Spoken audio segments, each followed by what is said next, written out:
Sợ rồi, sợ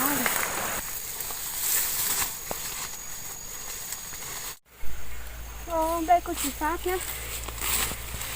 Nó cho tới mà. Đây cô lo cơm đi nhé.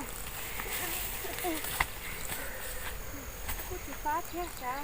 Từ từ nó có sợ. Đấy là ớt hoa tới hoa.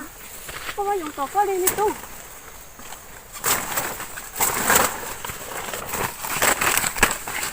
Cô dùng tổ có liền. Tóm lên.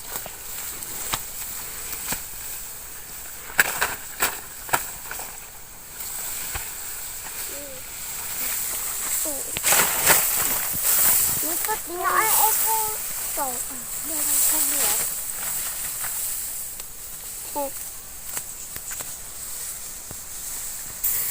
Nha, tại sao ở nó mò vậy? Ờ. Nó có cũng có hay không? Này nó muốn mò.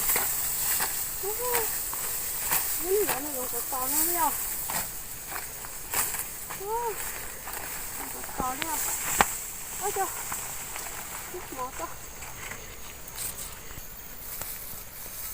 Như này, chắc ơn chỉ lấy đất để theo. Ôi chị nhắc anh để đây đi à. Nó món cho có chó. Nhưng mà nó có chó nó chun chun nó sao? Trời chấm ở đây đất để xe. Mà mai đất để mất lại nay câu theo.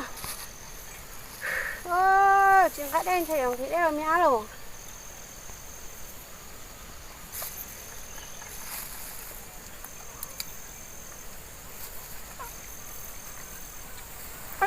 Cái hộp ăn mà sát sát nè là 50 mòn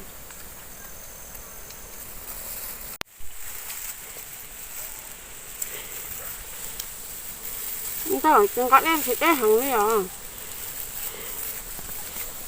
chúng gạt đen thì đen hả xin thì tao sẽ chỉ ấy to ha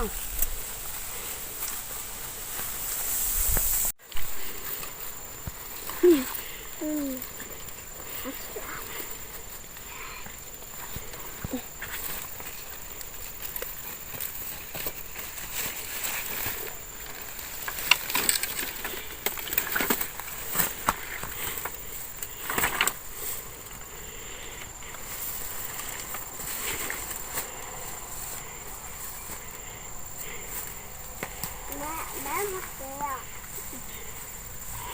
Nó mất rồi.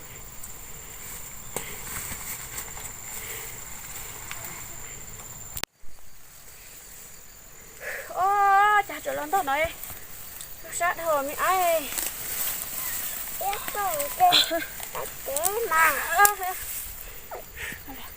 Nó chạy lúc khó hả? ôi tao đi à cái phát hồi có chỉ là chín luôn nè